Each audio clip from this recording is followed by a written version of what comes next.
Okay. Yep. Thank you. Go ahead, Ryan. First, what made you kind of shave the beard?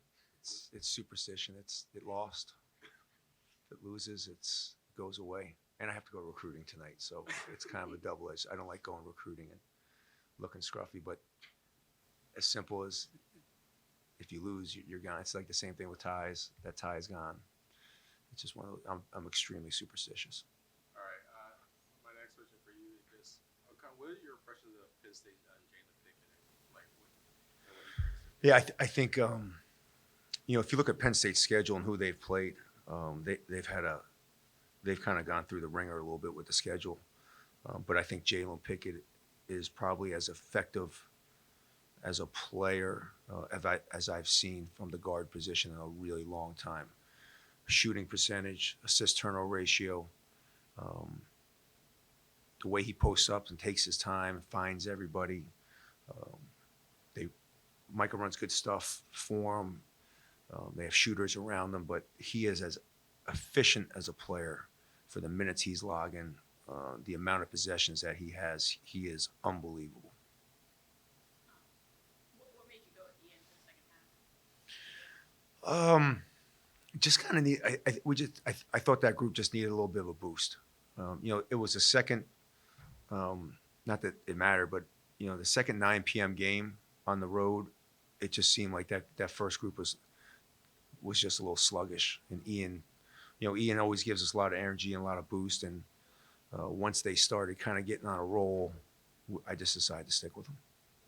In terms of your starters with Don struggling, I mean, is it No, coming out of Don's still my starter.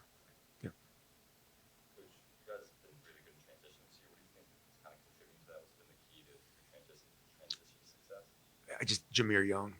I think Jameer's been as good a guard as there in the country. Like I said, I was a little disappointed he wasn't on the Cousy Award list for the minutes he's logging, what he's done, and where the program was last year and where it is now. I think a ton of that has to do with how good Jameer Young's been. You haven't had more than 10 turnovers in almost a month now after that being consistent double figures early in the season. Has anything kind of contributed to that? So just kind of everything that. No, I mean, I think I've talked a lot about with Emily. I think a lot of these guys have gotten used to the league. They've gotten used to the size, the physicality. So I think that's had a big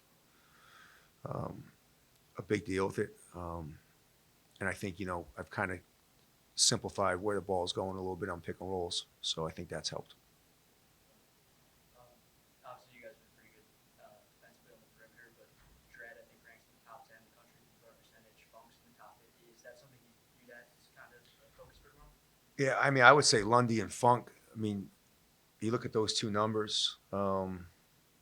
Lundy's hit 40 in conference. Funk's hit 40 in conference. Like, what they're going to do. But again, I think that goes back to tells you how good Jalen Pickett is. The fact that everybody knows what Funk and Lundy are going to do, and yet they're still getting and shooting those percentages just shows you how good of a guard Pickett is. Yeah, that was something that really hurt us against Michigan State. We had too many blown assignments and we gave open threes. We really got to do a better job focusing on that tomorrow. Even though you guys split the road trip, did you feel a little bit of a weight lifted from finally getting a little away from this building in the conference? No, I mean, I think this time of year it doesn't matter. There's no weights. It's just like every win's a big win. So it was just good to get any road win in February is a really good road win. Going off of the question with Lundy and Smith, when you have a ball handler like Pickett, who's very good at like finding them, and they're on the wings, they're great shooters. What are some things defensively that like you do to keep the ball out of their hands when they're all on the floor together? Yeah, I mean, I think that's Micah does such a good job of spacing them out, and it's unique because Jalen will just bring the ball down and he'll just start backing you down in the middle of the floor, and he'll space you out. I think there's times, and I think everyone in the conference has kind of done it. If you look at his numbers, there's times you just got to stay at home and just play. You just got to play him one-on-one and realize he's going to score. Make him work, but he's a hard guy to double because he's a guard. He dribbles out of it. I think you just got to play one-on-one and hope for the best. With Patrick, I know you don't necessarily put him out there against the biggest of big guys, but he has, plays well despite his size in some of these matchups in the Big Ten. What do you think allows him to do that? Like, how does he make up for? Pat's pretty strong. And he's a 6-year guy, so some of these kids are 19. Pat's like 30. So I think, as I always said, old man strength has a lot to do with it. But Pat's a strong guy. I mean, if Pat's probably the strongest guy in the weight room. Maybe a little similar, but you have a lot of guys adjusting in the Big Ten, but they've all been around college basketball a long time. Have you seen that kind of maturity or whatever you want to call it play a role or help you guys through any of these, I don't know, just Big Ten play? No, I mean, I talked to Jameer the other day about this, and it's like it's night and day from what he came from. Like Purdue, Michigan State, Wisconsin, the crowds, Iowa, Rutgers. Like you don't see that. You might get one game a year where it's a big game, but every game in this conference is sold out. Every game is a big game. Every game is you're going against elite level players, elite level coaches. So I think, although you've been in college, it's like going from playing. I hate to say this. It's like you're playing checkers and now you're playing chess, and you have to learn the moves in chess. And it's taken these guys a little bit of time to learn what this is all about. Is it difficult for any of them at times where it's like, I don't know, you're thinking, man, I should be making more threes, I should be doing Absolutely, I think they're all a little. I mean, it's why I talk to them about stats and I talk to them about all this stuff, because it's, Jameer Young's having a better year statistically this year than he did last year in conference. So that just tells you how good he's actually playing and what level he's playing at. For a guy like, even for Don, who played in the Big East, it's still, road games are night and day, and now he's playing on a team that's winning games. So the pressure and the stress is different from that level than just being on a team that unfortunately hadn't won a game, and you can just go out and it didn't matter if you made a shot or not. Even Pat, Pat came from St. Francis. Like he'd never been at Michigan State, never been at Purdue, Wisconsin, these crowds. So that stress level and that's just something you got to go through and learn. Back to Jameer, when you were looking at him out of the transfer portal and watching him in Charlotte, did you ever envision that he would have his game would translate this quickly and this effectively Big Ten play? Honestly, no. I thought he would be a really good player. And again, I'm being biased. I think he's as good a guard as there is in the country right now. I don't see anybody doing what he's doing for a team offensively and defensively. So I thought he was going to be a very good player, but he has worked extremely hard. He has studied film. He's put the time and effort in. So this isn't like a lucky thing. This is a young man that's been very determined to make it, and he's worked extremely hard to get what he's playing for. Just going off Sam's question with Jameer, you talked a little bit before about how he's adapted to the conference, but he seems this season just be really good at making those baskets over bigger players with floaters and being more aggressive. Is that something he's adapted since he's been in Maryland, or is that something he's always had? No, I think that's something he's kind of, we worked on a lot in the summer with his floater. We worked a lot on all year about, with his size, it's very rare that you're just going to go in there and get an easy layup. So to use his quickness to get to his spots where he can use, he's athletic. I mean, you've seen some of the dunks he's had. So to use his athleticism and get off the ground, go over people. And how would you rate your team's health at this point in the season? I'd say it's average. It's not, we're a little banged up, and unfortunately we got some guys that are a little sick, but I'd say we're average. When you mentioned about players trying to adjust, and for them to adjust to pressure of for Don being on a team that's competing for NCAA tournament and more, I was wondering, is that something as a coach you try to help them? How do you navigate them as a coach that kind of help them? Yeah, I mean, that's something we talk about it every day. I think the more you talk about it and the more you explain the process, the more you explain A, why you're doing well, B, why you're struggling. I think it's important because, you know, everybody has families and handlers and Twitter and Snapchat, and, you know, this is a generation that lives on that stuff, and 90% of it is negative and wrong. So it's my job to help them kind of navigate and understand really what all the numbers mean, what they're shooting, where we are, you know, what people are talking about, what's BS, what's not BS. Because again, 90% of what's on social media is wrong. So it's my job to help them navigate, to understand what's right and what's wrong.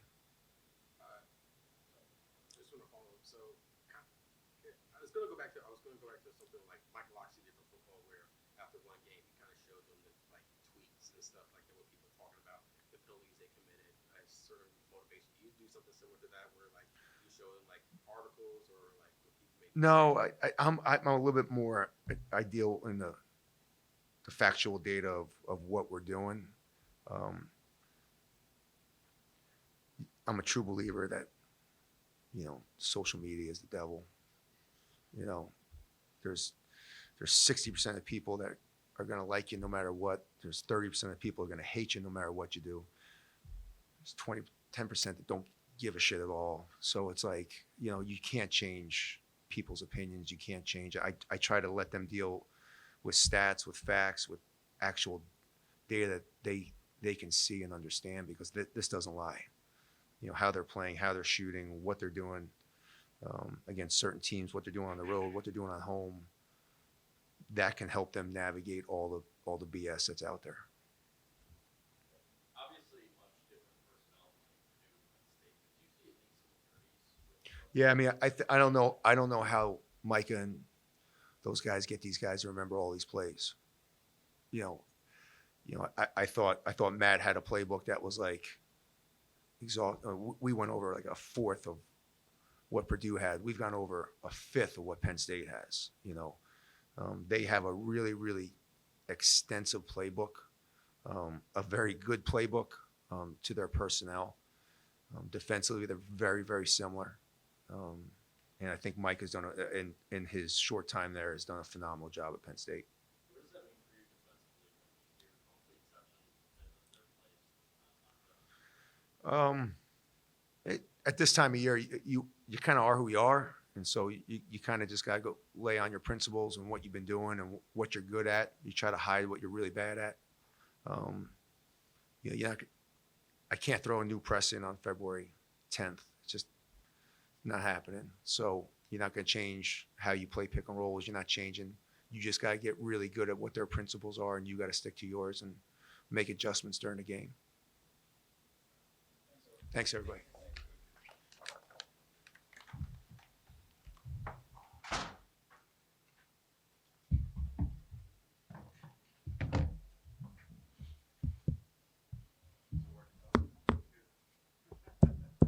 I think we're good.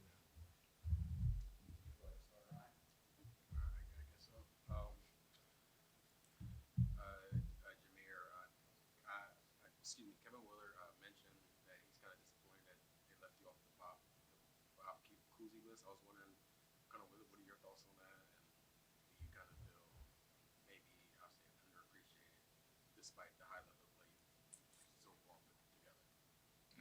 No, definitely not. I didn't see anything about it. I didn't really look at anything, or nobody even really told me. So, if anything, I'll just use it as motivation. But I didn't really look into it or pay attention to it.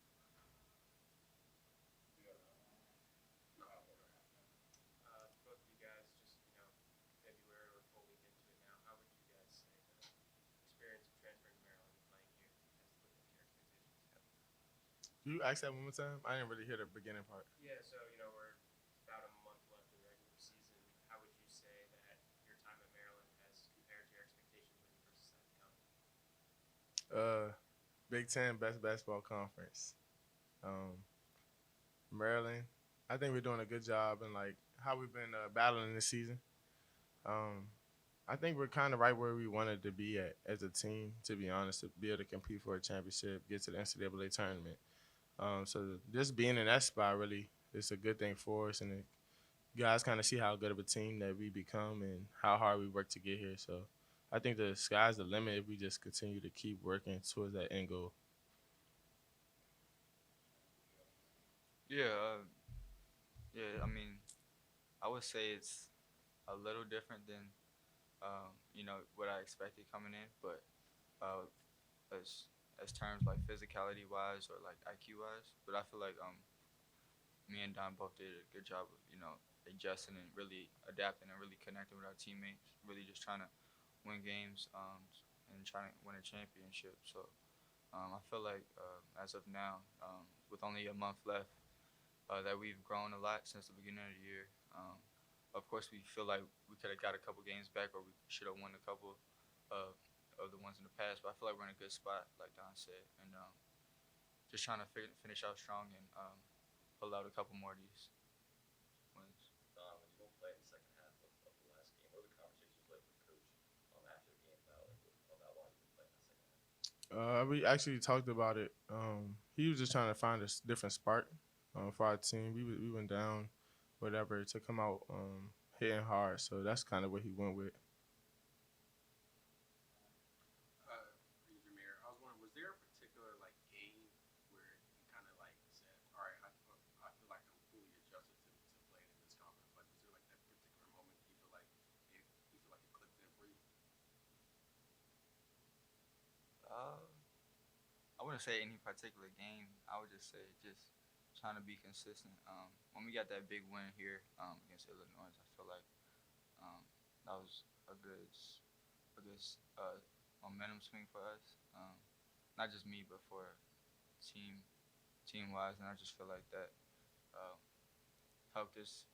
Feel like that we can really do something this year, really do something in the league. And this question is for both of you. I believe you guys were picked 10th in Big Ten preseason media poll, but here you guys are now, possibility to finish as high as like 4 in the conference and in a good position to go compete for the NCAA tournament. Just what are your thoughts on kind of like the way this team is battled, despite like some of the struggles on the court, some of the like the tough losses, just the way you guys put the position you're in now. What does it say about the team? I would say how we battle through it kind of defines our team and defines who we are. The rankings, going into the season, coaches always say the ranking doesn't matter, but I kind of been there before where all my teams were ranked last or second or last or close to last. So, like, we always came out on a different end of the stick when the season ended. So, like, we just try to, like, focus on the process more than the results. Even now, like, it's the end of the season, it's easy to, just be looking forward to the NCAA tournament, but it's like we still got unfinished business to finish out the season the right way. So we just kind of like trying to stick to that process of getting better every day, fixing our weaknesses, and then also strengthening our strengths. Yeah, just kind of going into the end of the season, has anything felt different at home this year? I mean, you guys have only lost once at home, nothing in the conference at home. How does it feel to just kind of come back after you're sitting away, being able to play? It feels good. It's always fun to be able to play in front of your fans, in front of your family. So I feel like the atmosphere when we're here is always great. My students do a great job of coming out and showing support. And yeah, I mean, I just feel like we only lost one game here, and I feel like when we're here with the momentum, we have a great momentum, we have great energy. So we just need to keep that going and finish the regular season good at home like we've been doing. For both of you guys, how do you think the approach to the three-point shot has changed for you guys this year, and has it been lately more of a motivation to drive the paint during the bonus versus even taking open threes or something like that? I mean, it's always something to learn from. We got like the last game, we got in the bonus pretty early. I feel like a couple possessions where we settled and we could have got to the rim. But either way, we're going to keep shooting with confidence. We're going to keep trusting each other, trusting our shots. So just making sure we take good ones, making sure that we step in and we're confident that it's going to go in. Because they're going to fall eventually. We have great shooters. So the percentages, I feel like they don't really match with our guys or us. So I just feel like we just gotta keep shooting. It's gonna fall eventually. Keep believing, but eventually it's gonna fall. We're not really worried about it. Just trying to take good ones.